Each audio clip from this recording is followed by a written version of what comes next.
내가 진실로 속히 오리라. 마라나타. 반갑습니다. 워킹바이블 요한계시록 연구소 채널 온 것을 환영합니다. 워킹바이블 연구소장 송명돈 목사입니다. 구독, 좋아요, 알람 설정을 누르시면 새 영상을 쉽게 볼 수 있고 모두 무료입니다. 창세 후 특별한 네 사람, 적그리스도와 거짓 선지자, 대환란, 사단편의 두 사람. Our Father in heaven, hallowed be your name. Your kingdom come. Your will be done on earth as it is in heaven. Give us today our daily bread. Forgive us our debts, as we also have forgiven our debtors. And lead us not into temptation, but deliver us from the evil one. For yours is the kingdom, and the power, and the glory, forever. Amen. 창세 후 재림까지 특별한 네 사람이 있습니다. 먼저 하나님을 위해서 하나님의 왕국을 위해서 특별한 두 사람이 있습니다. 그래서 두 사람은 하나님을 위한 사람이고 나머지 둘은 사단을 위한 사람입니다. 여기 보기에는 아담, 에녹, 노아, 아브라함, 모세, 다윗, 엘리야 쭉 이렇게 열거를 했죠. 그래서 이게 공통인자가 있어요. 두 사람의 공통인자가 있다는 거죠. 에녹이나 노아, 아브라함, 모세, 다윗, 엘리야는 모두 다 믿음의 승리자 아닙니까? 근데 이 가운데 특별한 뜻이 있다는 사실이죠. 그래서 여기 화살표를 한 것처럼 에녹과 엘리야는 죽음을 보지 않고 하나님께서 데려가셨다는 사실이에요. 그것 자체가 바로 하나님의 간증이고 기쁨이고 영광이란 말이죠. 근데 그것으로 끝나는 것이 아니라는 거죠. 에녹과 엘리야를 통한 그 하나님의 계획이 바로 무엇인가? 그래서 이 하나님의 계획은 마지막 주님이 재림하시기 전 대환란 때, 그래서 이 적그리스도가 완전히 이 권세를, 땅의 권세를 차지하게 될 때 하나님의 간증과 증거를 위해서 쓰임 받는 사람이라는 것을 우리가 보게 되는 것입니다. 네, 창세 후 재림까지 특별한 네 사람 가운데 이제 사단을 위한 두 사람이에요. 하나님의 왕국을 위한 두 사람은 에녹과 엘리야였습니다. 그럼 사단을 위해서 쓰임 받는 자가 누구냐는 것입니다. 이건 The Kingdom of 사단이죠. 사단의 왕국이 있습니다. 그 왕국 안에 그 조직이 있다는 사실이죠. 가인 비롯해서 니므롯이 있고 아합이 있고 헤롯도 있고 가룟 유다도 있고 교황도 있고 여기 적그리스도 있습니다. 그래서 우리가 특별한 관심을 가져야 될 것이 모두 다 하나님을 대적한 자들인데 이 가운데 이제 마지막 때에 또 사단을 위해서 특별히 쓰임 받는 자가 누구냐는 그런 관점을 가지고 우리가 봐야 된다는 것입니다. 그래서 이 창세 이후의 네 사람, 특별한 네 사람은 하나님을 위해서 특별히 두 사람이 있고 사단을 위한 특별한 두 사람이 있지 않습니까? 그 시대에도 그 의미가 매우 컸지만 마지막 그 창세 이후 전무후무한 대환란의 때 사단을 위해서 일할 이인이 누구냐는 것입니다. 이 관점을 우리가 가져야 된다는 거죠. 그래서 예수님 재림하시기 전에 대환란이 있습니다.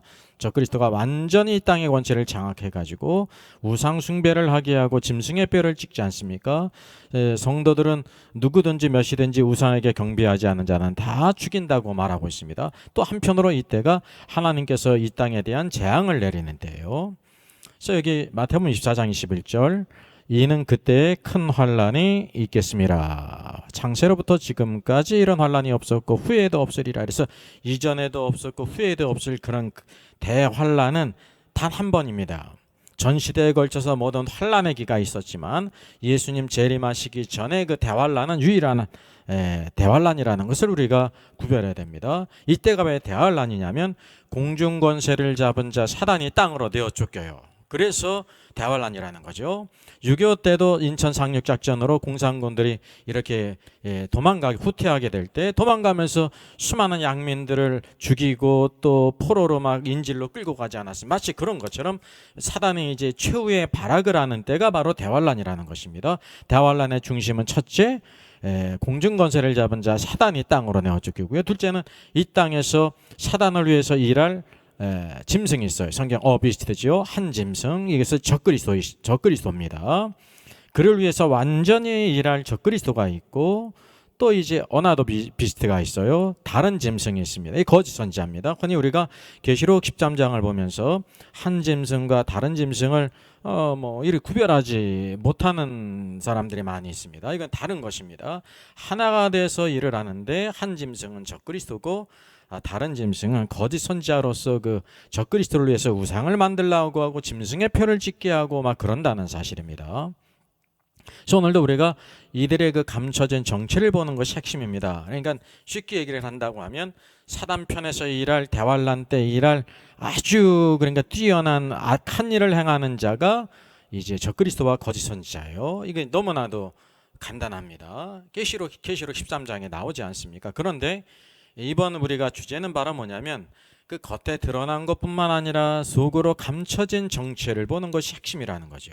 오늘도 계시의 말씀인 성경이 그들의 내적인 정체에 대해서 우리에게 보여주고 있다고 하는 사실입니다.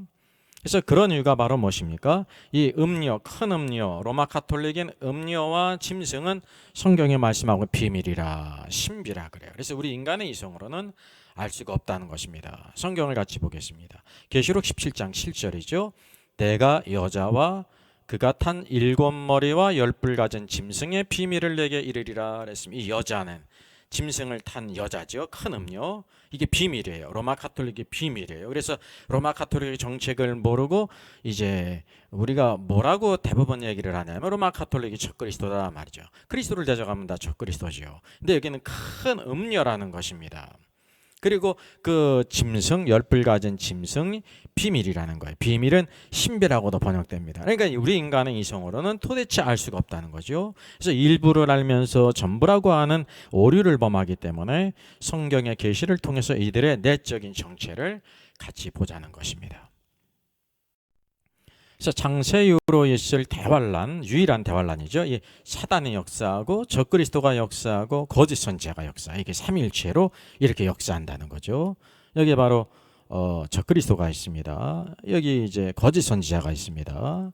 대환란 중에 사단 편의 두 사람이 감춰진 정체. 바로 계시의 성경 말씀을 통해서 우리가 퀴즈하게 될 때 오늘도 온전히 그 본질을 알고 그래 영적인 싸움에서 승리할 수가 있는 것입니다.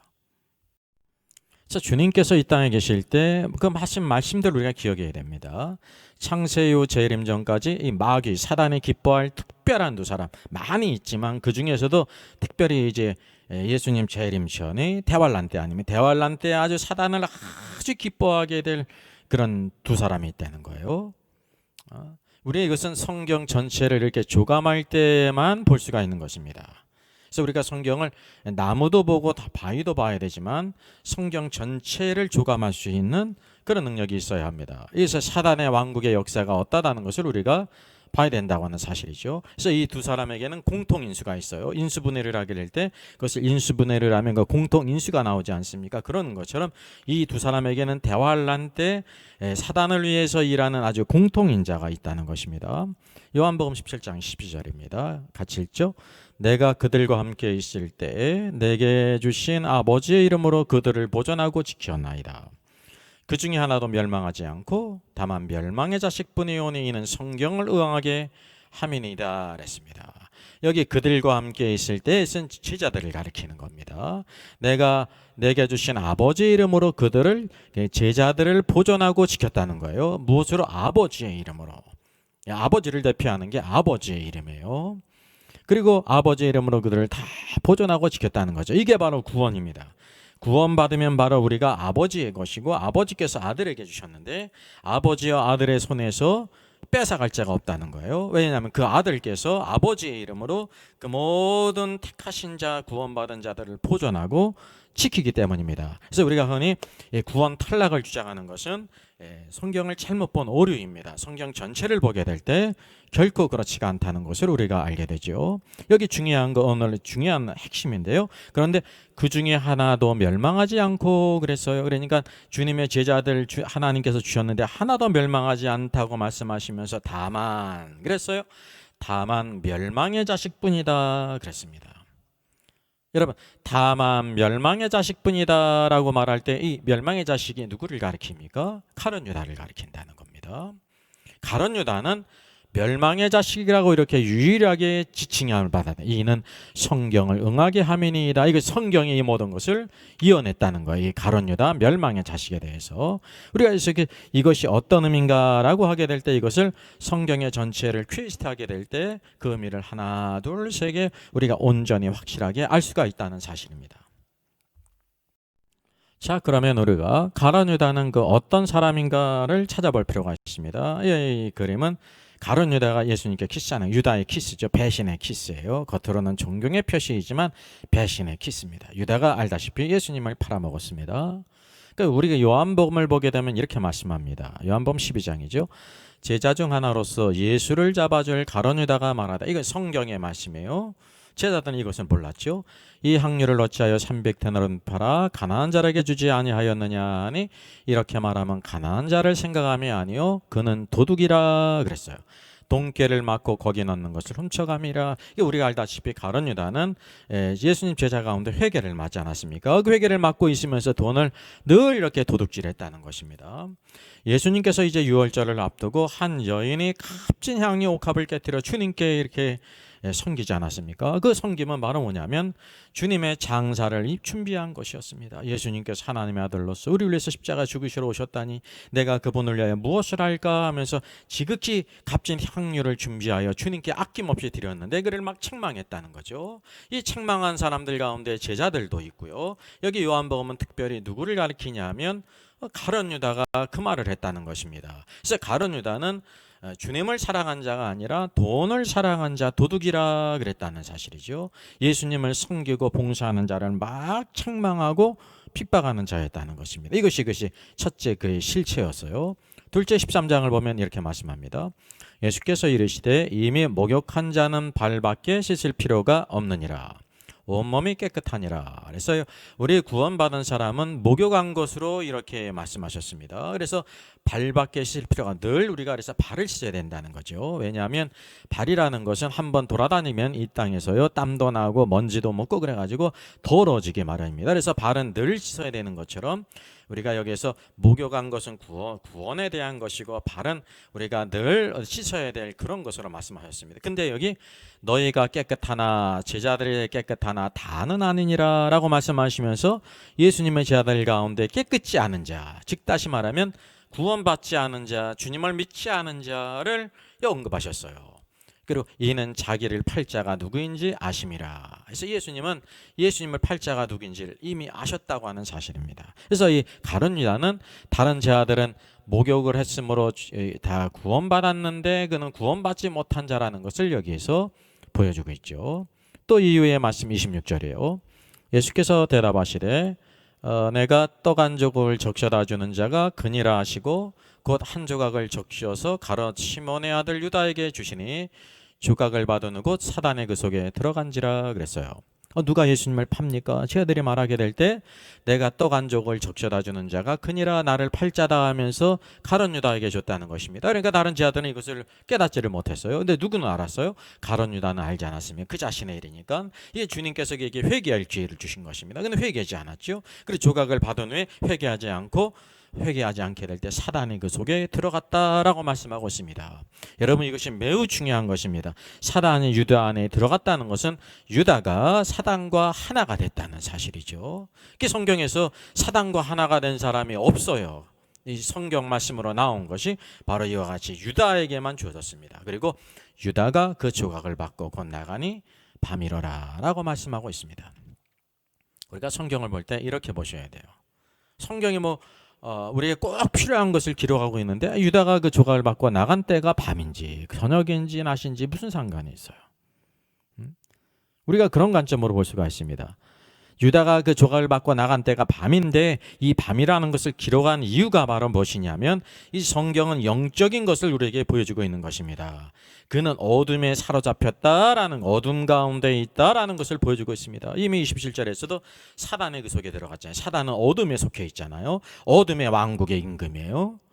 그 어둠과 하나가 됐다는 것을 여기에서 보여주고 있는 것입니다. 그래서 요한복음의 관점은 다른 복음서와 달리 그래서 이 모든 말씀도 다른 복음서에는 없고 요한복음에만 있다는 것을 우리가 알아야 돼요. 예수님의 빛으로 이 땅에 오셨잖아요. 생명으로.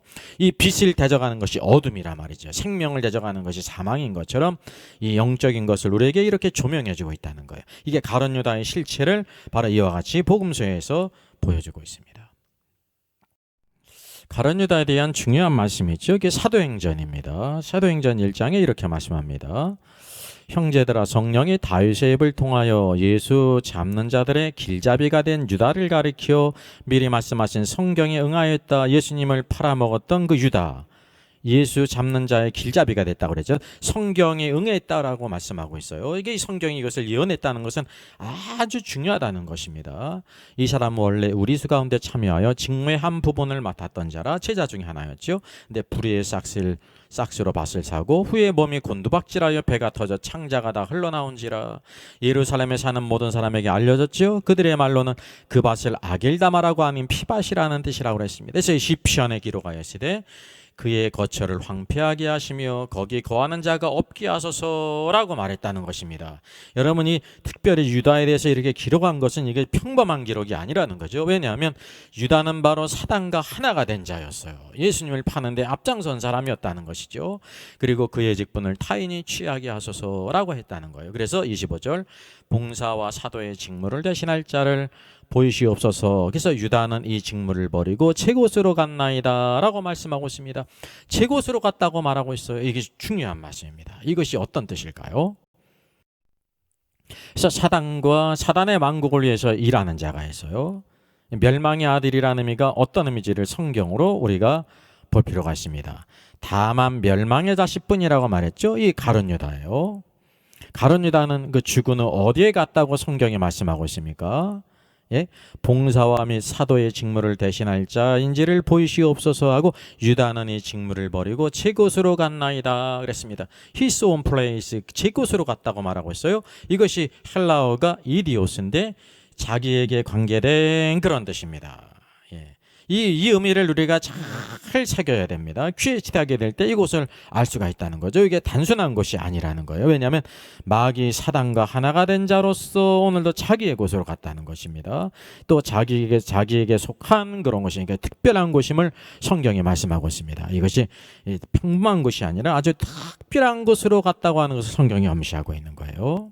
그래서 이 공통인자, 멸망의 자식, 멸망의 아들이라고 쓰인 자와 함께 공통인수를 갖는 그것을 찾게 될 때 우리 확실하게 의미를 알 수가 있다는 것입니다. 그럼 멸망의 아들이라는 것이 누구에게 쓰여졌습니까? 그것을 성경에서 우리가 찾아보는 것입니다.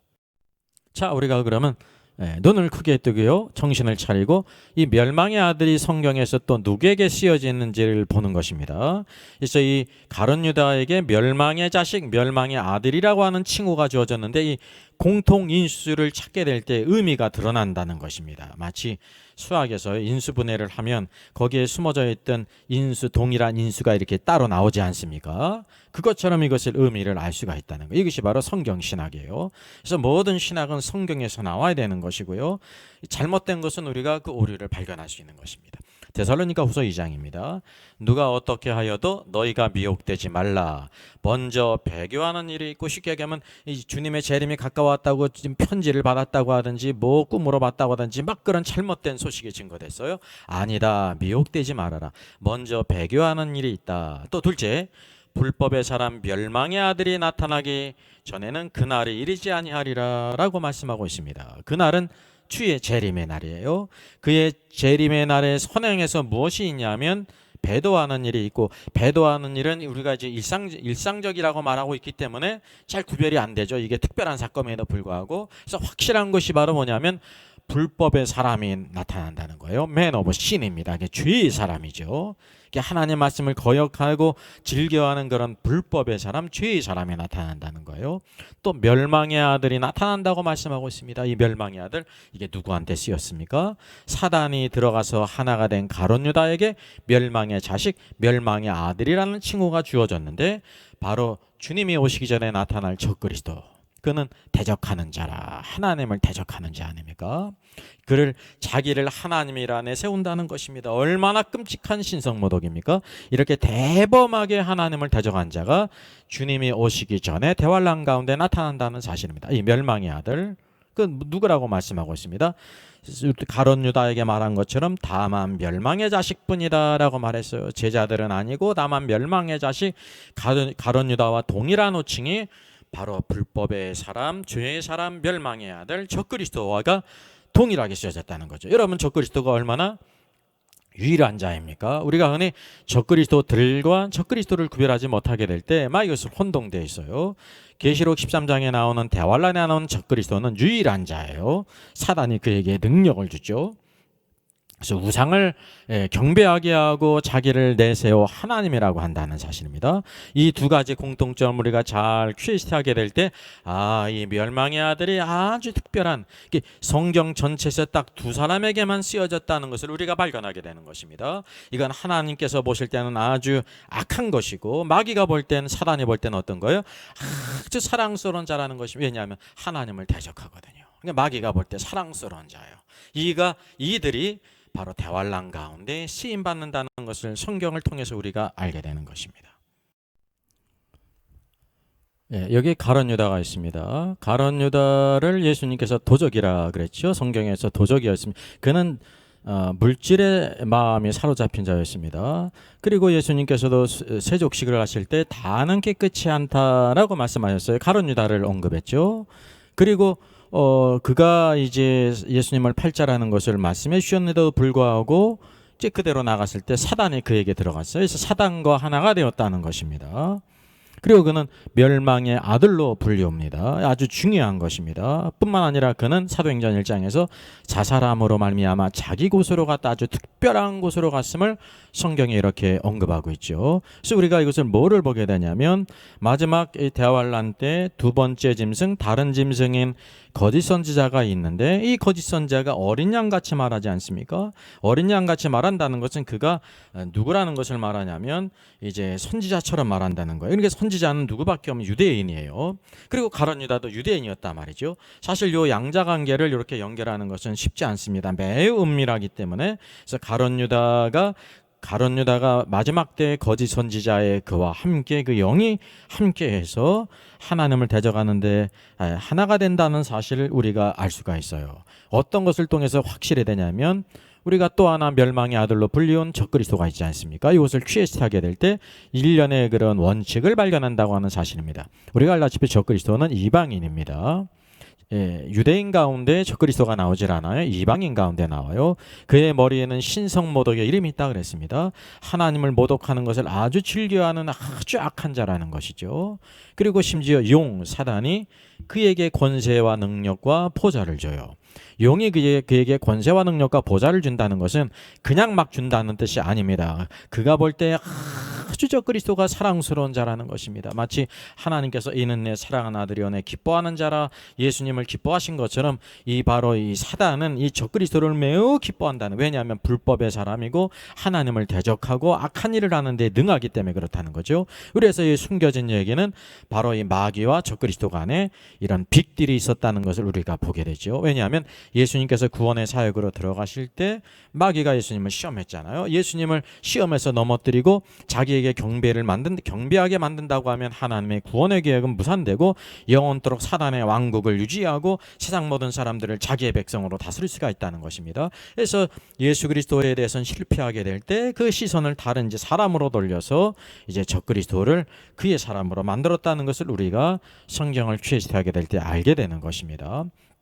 데살로니가 후서에서는 바로 이 불법의 사람, 멸망의 아들, 대적하는 자가 나타나기 전에는 그날 주님의 재림이 오지 않는다고 말씀하고 있습니다. 대환란 때 바로 적그리스도는 불법의 사람, 죄의 사람이란 뜻입니다. 그리고 멸망의 아들이에요. 그의 마지막은 멸망이라는 거죠. 대적하는 자라. 그래서 이것을 적그리스도에게 적용이 됐다는 거예요. 심지어 자기를 내세워서 하나님이라고 한다는 사실입니다. 얼마나 하나님을 대적하는데 등한지 말할 수가 없다는 것입니다. 이게 사단이 기뻐하는 일을 모두 다 행하는 거예요. 그래서 대환란 때가 가장 악한 시대란, 창세 이후로 전에도 없고 후에도 없을 그때 바로 사단이 공중에서 땅으로 내어 쫓겼을 뿐만 아니라 적그리스도 사단에게 권세를 받은 적그리스도가 역사하고 또 그 권세를 받은 거짓 선지자가 역사하는 악한 시대가 대환란이라는 것입니다. 그리고 이 적그리스도는요, 하나님을 비방할 뿐만 아니라 하늘에 사는 자들을 막 비방한다는 것입니다. 하늘에 사는 자를 비방해요.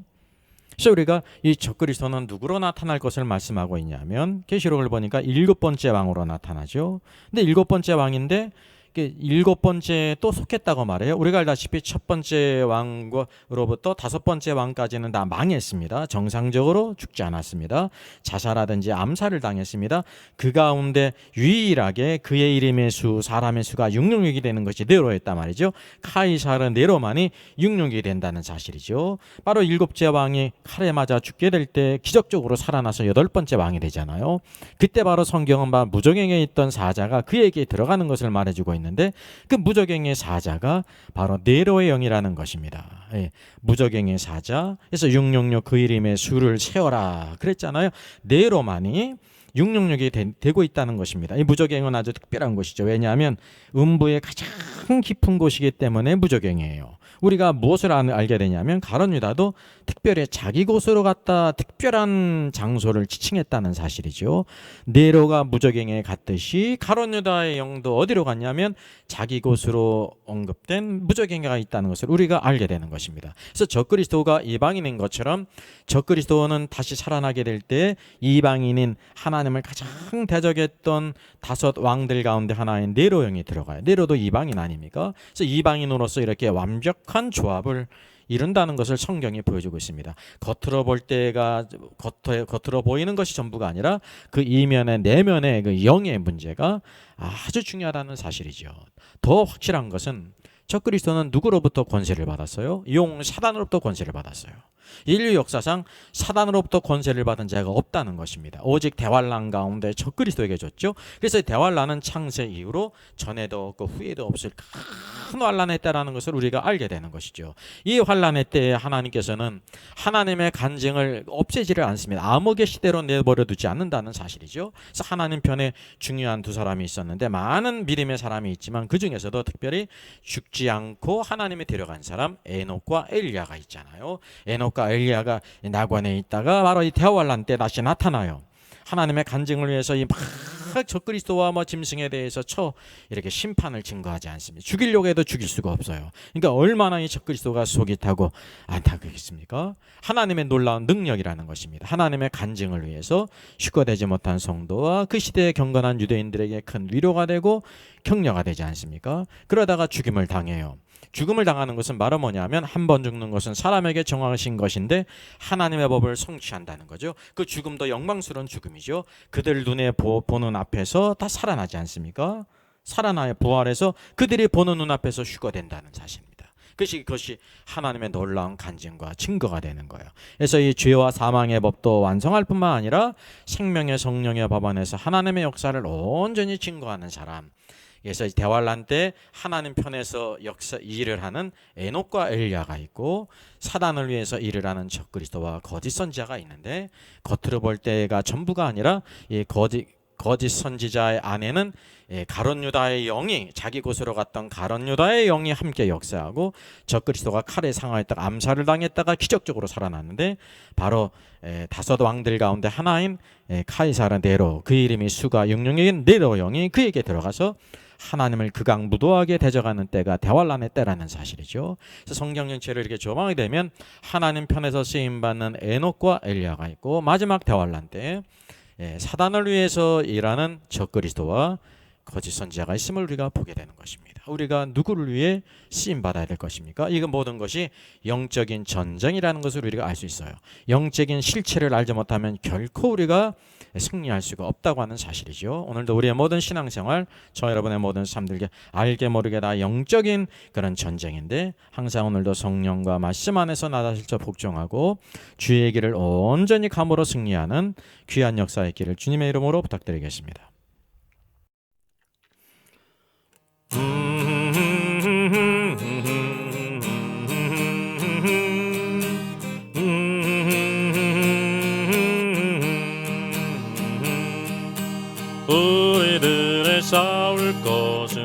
살기 아니요 우리들의 싸울 것은 육체 아니요 마귀 권세 맞서 싸워 깨쳐버리고 죽을 영혼 살릴 것일세 한 마음으로 힘써 나가세 한 마음으로 힘써 싸우세 악한 마귀 군사들과 힘써 싸워서 승전거로를 이기까지 우리들이 입은 갑옷이가 아니요 우리들의 가진 검은 강철 아니요 하나님께 받아가진 평화의 복음 거룩하신 말씀이로다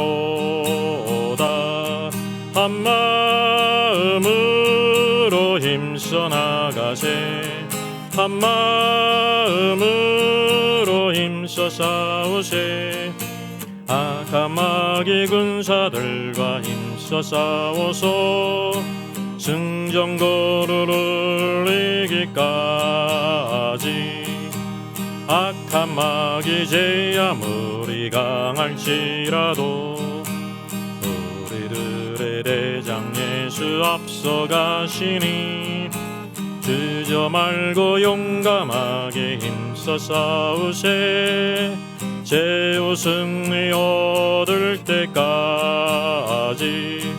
한 마음으로 힘써 나가세 한 마음으로 힘써 싸우세 악한 마귀 군사들과 힘써 싸워서 승전거로를 이기까지 죄악 중에 빠진 사람 죄를 뉘우쳐 십자가에 달린 예수 믿기만 하면 위태한 데 빠진 영혼 구원받아서 천국 백성 될 것임일세 한 마음으로 힘써 나가세 한 마음으로 힘써 싸우세 악한 마귀 군사들과 힘써 싸워서 승전거로를 이기까지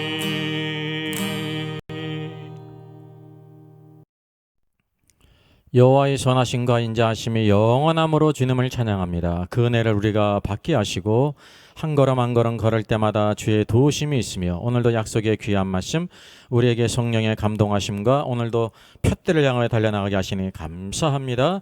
전 시대에 걸쳐 이 사단의 왕국과 하나님의 왕국 간의 전쟁에 있어서 우리가 보게 되고 항상 오늘도 세상을 이기고 육신을 이기고 사단의 권세를 이겨 에녹과 같이 엘리야와 같이 믿음의 사람들과 같이 싸워 승리하는 저희들 되게 하여 주시옵소서. 마지막 때에 창세 이후로 전에도 없었고 후에도 없을 대환란의 때에 하나님의 간증을 위해서 일하는 에녹과 엘리야가 있음을 보게 되고 또 사단을 위해 일하는 적그리스도와 거짓 선자가 있음을 보게 됩니다. 그 보는 것이 또한 전부가 아니라 적그리스도 안에는 네로의 영이 함께하고 이 거짓 선자에게는 또 사단과 하나가 됐던 오늘도 가룟 유다의 영이 함께함으로 말미암아 이 악한 시대를 만드는데 오늘도 그때가 이르기 전에 모든 것을 잘 분별해서 그리스도의 아름다운 신부로 그리스도의 오늘도 좋은 군사로 쓰임받는 저희들 되게 하여 주시고 오늘도 우리를 불안하게 만들며 두렵게 만드는 잘못된 모든 것들을 잘 분별하여 오늘도 그리스도 예수 안에서 내 마음을 지킬 뿐만 아니라 오늘도 주 예수 그리스도의 크신 은혜를 힘입어